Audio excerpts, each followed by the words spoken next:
Hey, how you doing? Again, this is Minister Rashad Jones with Overflow Ministries VB, where Apostle Jacinta A. Walker is our leader. Today, we're still going to be talking about on free indeed. Of course, that is our focal point for the foreseeable future. And today, I want to delve into not only our focus scriptures in John 8. I want to focus to the chapter as a whole, and just get to a point where we can actually see that there's freedom throughout that entire chapter. A couple quick questions I want to pose to you all and have you ponder about as you are listening to this and watching. First, what does it mean to be free? By your definition, are you free? And do you really want to be free? Of course, you're going to make those questions personal using the personal pronoun of I. But just me posing it to you, what does it mean to be free? By your definition, are you free? And lastly, do you really want to be free? Okay. So in John 8, we have three instances of freedom, or at least the process of being free.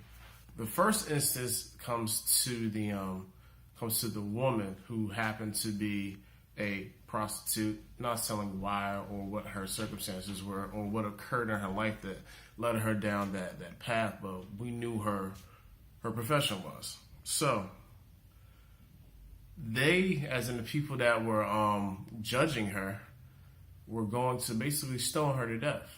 And this is a pretty common story among circles. So basically the story where the lady was prostitute and they were going to stone her to death, and Yeshua comes and says, hey, he who was out sin cast the first stone, or throw the first stone. Ironically, as we already know, nobody's with sin, so nobody kills the lady.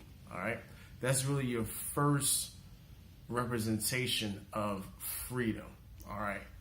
Now let's look at the players in the story. We have the people who are the Jewish elects, people from the synagogue, the people who were going to basically stone the lady at the same place where worship and teaching was going on. This all happened in front of the synagogue. So imagine the place where you go to get comfort and rest and understanding and the word. Those same people who are there in return are looking to kill you for your sin that is outward, that everybody can easily see and recognize and define, and clearly define. These same people, however, had to do some self-evaluation and then had to go ahead and put the stones down and leave. Now, if you pay attention to the actual scripture, you'll see how the truth, which is Yeshua, the truth convicts. Because he said, he who is without sin, throw the stone first. Let's see who's gonna be honest with themselves. And through that honesty and through that truth that Yeshua depicts so seamlessly, everybody puts the stone down. Because the thing is, am I going to judge somebody for sin when I sin as well? That's the main thing about that. Am I going to judge somebody just because they have sinned?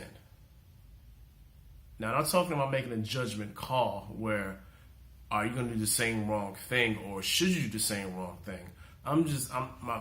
The issue was, are we going to be judging people when we are also living in this state of sinfulness as well? That's the difference.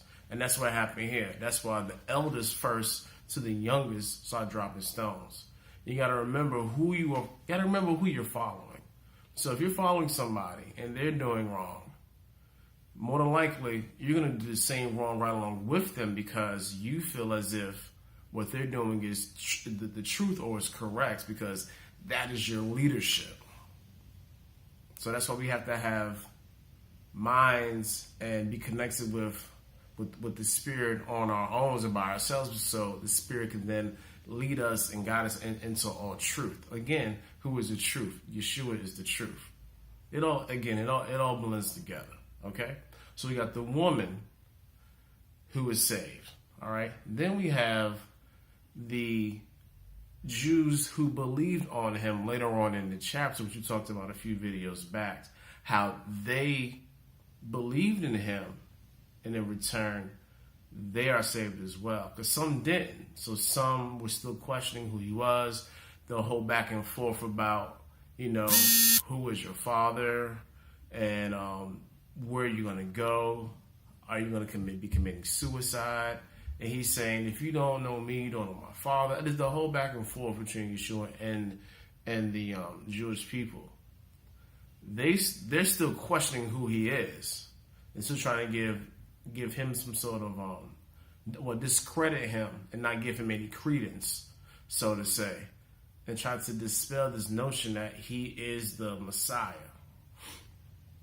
Excuse me. And they're wanting to make sure that he doesn't spread his message but so far, because people are starting to believe him. As you just saw, he made them actually not do what they thought was right in killing a woman, and a percentage of those people who were going to do that ended up following Yeshua and understanding that he is actually the truth and he is speaking the truth.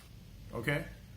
Lastly, we actually have Yeshua himself gaining freedom in a sort, because we know by the end of John, they're trying to kill him. So he, knowing that his time wasn't up yet, he ends up making his way through the crowd, and he gains his freedom through means of escape. And on the surface, you would be like, well, why? How is that freedom? Like he escaped. He didn't deal with it head on. Like he wasn't. One, it wasn't in his father's plan at that time to deal with that. Because later on, he has to go through the whole issue of the cross. So that was his time to be dealing with his death and his impending resurrection. It wasn't time then. It was still early on in his whole ministry. So he still had a lot of work to do. Still had to work with his disciples. Still had to work with the people and connecting them to who he really was. Okay? Secondly, that whole notion of escaping a situation, not dealing with it. I mean, even Paul touches on that. Talks about in 1 Corinthians 10:13, talking about making a way of escape when we're tempted. Okay, so if something is tempting me, I don't need to deal with that. I can just find my way out. Because God is always going to make a way of escape for us. Just like the Father made a way of escape for Yeshua when he wasn't ready for him to deal with with him giving us salvation, when the plan to him leading us to salvation wasn't fulfilled yet. So all those things that led up to salvation, whether it be what Christians would call Palm Sunday, him being in the upper room,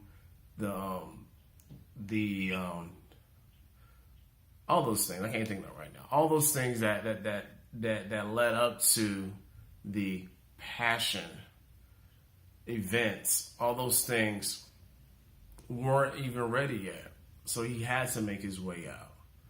And instead of Yeshua being tempted and taking matters into his own hands, because that's temptation too, is trying to handle things on our own, he easily yielded to the Spirit and he found his way out. And that's something that we need to focus on. If we know we have an issue with something, we need to make sure that we can be able to find our way of escape so we can get out. Because it's a lot easier to escape than to be rescued. It's just common sense. Okay. Again, we have freedom chapter, 3 methods or 3 ways that freedom is being executed and showed. Again, am I free? There's things that we need to ask ourselves, like, am I free? What's my definition of freedom? By my definition, am I free? And lastly, do I really want to be free? Because sometimes we can know what freedom is by definition, not really sure, no, we're not free, but then not really want to be free. Like, why do you say that? Because the things you like to do. Some people like to eat unhealthy. Some people like to drink. Some people like to do all types of manner of evil because it's pleasurable to them. But with that being said, we have to come to a place where we really want to gain access to the freedom that Yeshua is wanting us to have. We can be free from everything that binds and holds us down simply through Him. I know it sounds real cliche, but with Him there is freedom. In the Spirit there is liberty, so to speak. So we have to recognize when we get to a place where we really want to be free, we'll have no issue with dealing with our freedom. Again, I'm Mr. Rashad Jones. To let you guys know, every first and third Friday we'll be having some sort of ministry training. You can just easily reach out to us via email or message on YouTube or on Facebook. Again, Overflow Ministries VB, as in Virginia Beach. Whether it be on Facebook or on YouTube, make sure you click subscribe, hit the bell so you get notifications of new videos. We do have a lot of things coming up, so definitely stay attuned and abreast of what we are doing. Again, I hope you guys have an awesome day and be blessed.